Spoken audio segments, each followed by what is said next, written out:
Oui, oui, c'est indéniable.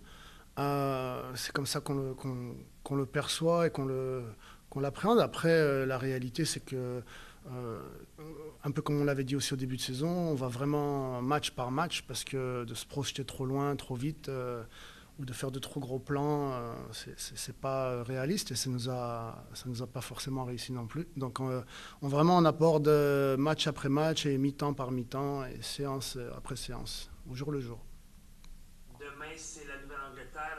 Dans les matchs, on se rappelle très bien. Au Centre Saputo, c'est très difficile pour vous. Est-ce qu'il y a un sentiment de vengeance qui vous habite ou c'est pas là où est votre concentration présentement?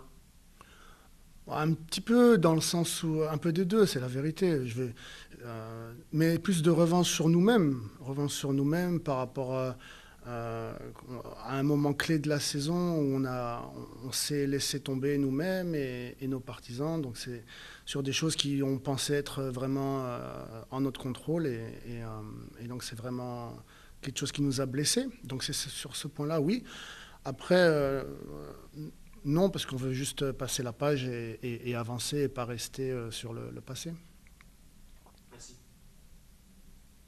Maxime Trouban? Oui, salut Laurent. Salut! Grosse victoire samedi. La veille, tu nous disais que pas mal tout le monde croyait aux séries encore dans le groupe, que tout le monde était focus, sauf peut-être deux, trois individus qui, pour te paraphraser, là, qui attendaient que ça aille d'un côté ou de l'autre. Est-ce qu'après cette victoire-là, cette belle performance-là à la maison, etc., est-ce que tu sens que 100% des joueurs sont maintenant focus sur l'objectif de faire les séries? Je ne sais pas si je l'ai dit comme ça, d'accord? Déjà d'une part. Deuxièmement, je dois réviser comment je l'ai dit peut-être, mais c'est pas ce que j'ai voulu dire. C'est que je sens, comment dire, euh, tout le monde y croit. C'est juste que je veux pas qu'on hésite. Je veux pas qu'on se laisse emporter par nos petits égos sur comment on aurait pu, on aurait dû, on aurait voulu. C'est fini. C'est de contribuer pour apporter des solutions et en mettant nos situations personnelles de côté. C'est ce que j'ai voulu dire. Après, je dois choisir mes mots parce que non seulement c'est pas perçu comme ça, mais en plus après on les change aussi. Donc ça fait déjà.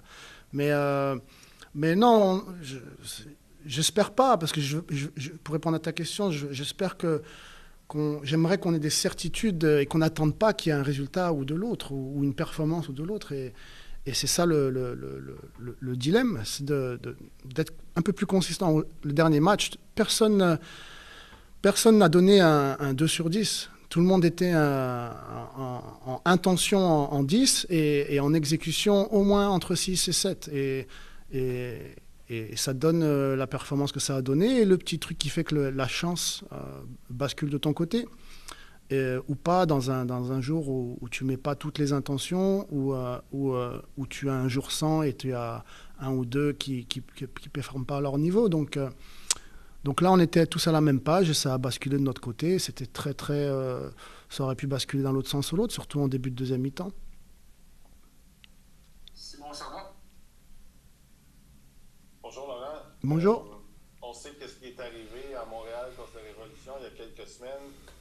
Ma question pour toi, c'est est-ce qu'il y a un petit piège à vouloir faire un peu, rendre la politesse à cette équipe-là à son domicile? Est-ce qu'il y a un piège un peu de comme vouloir en faire un peu trop, là, si tu veux? Ouais, exactement. Ouais. Exactement, c'est ça. Mais en même temps, comme je le disais, il y a quand même ce sentiment de vouloir montrer qu'on n'a pas. Il y a pas de différence, il y a pas cette différence entre ces deux équipes-là. Euh, personne, personne ne croit ça et donc on a à cœur de montrer un autre visage, c'est sûr. Maxime, avec une autre question? Oui, Laurent. Probablement qu'avant le début de la semaine, tu regardes ta semaine, tu as 8 jours, tu as 3 matchs. Tu t'en vas chercher une victoire samedi, il y a un autre gros match samedi à domicile.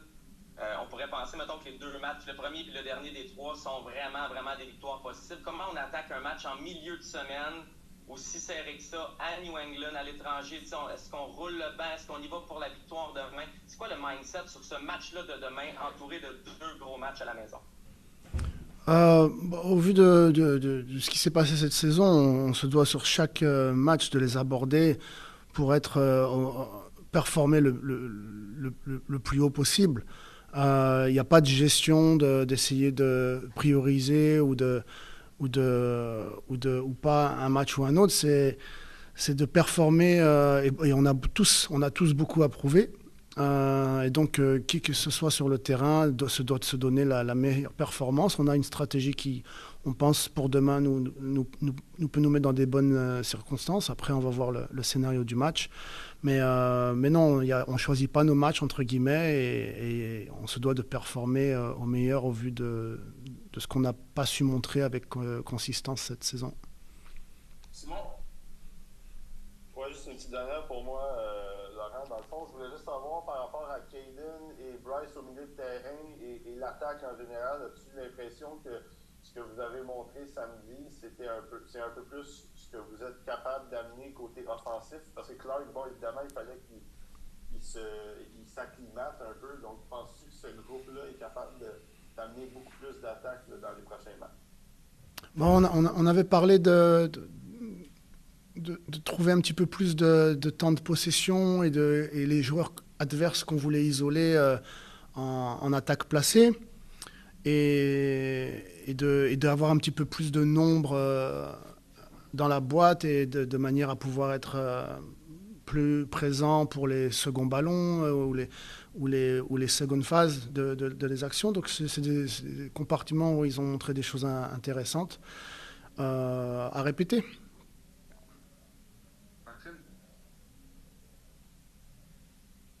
Oui, Laurent.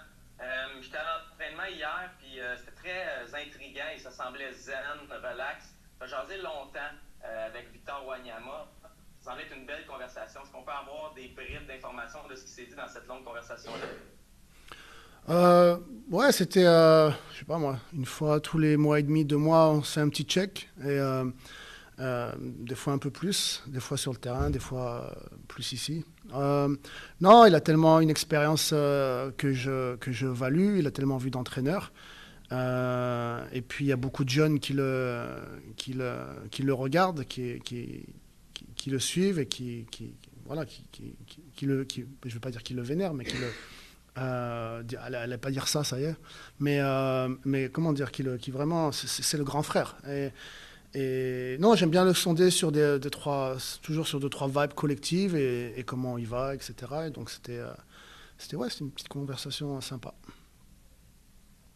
François?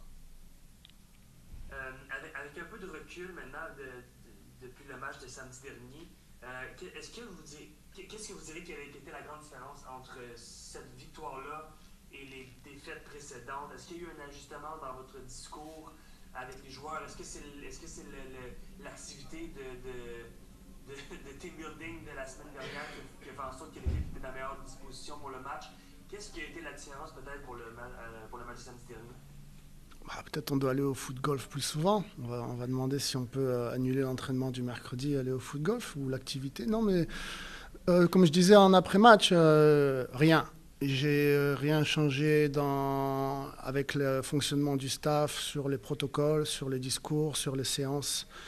On a suivi globalement le même modèle. C'est juste une histoire on connaît les basiques ABC, handball et défensivement. Est-ce qu'on peut être à notre 10 sur 10 en termes d'intention, sur les intentions?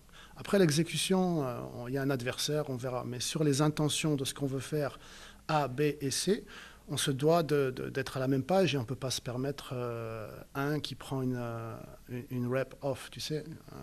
C'est ce qui s'est passé trop souvent cette année. Et personne n'a performé en dessous d'un 5. Tout le monde est resté consistant. Pas eu un individu qui est passé à côté de son match ou a fait. Donc après, quand il faut distinguer les erreurs où chacun se bat pour l'autre. Mais je veux dire, globalement, tout le monde. Bien sûr, il y a des compartiments de jeu qui peuvent être améliorés, mais je veux dire, tout le monde a joué en équipe, discipliné,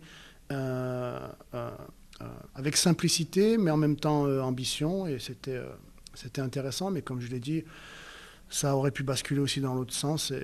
Mais c'est vrai qu'ils ont été cohérents, tout le monde a été cohérent, il n'y avait pas de choses où on s'est dit pourquoi ci ou pourquoi ça. Tout le monde, même les rentrants ont très bien fait. Tous étaient dans le projet, c'était intéressant. Une dernière main levée, dernière question, Max. Oui, je vais terminer là-dessus, Laurent. Tu parles de l'importance d'avoir tous les joueurs sur la même longueur d'onde. Tu dis que tu les as pratiquement tous en ce moment. C'est un beau moment, on le voyait à l'entraînement, c'était beaucoup plus relax, beaucoup plus détendu. Est-ce que tu as l'impression que tout le monde est sur la même longueur d'onde dans le staff et dans le club aussi? Oui, non, mais les joueurs travaillent dur. La deuxième mi-temps de New England, sur les actes de transition, on était trop ouverts. C'était pas ça qu'on veut.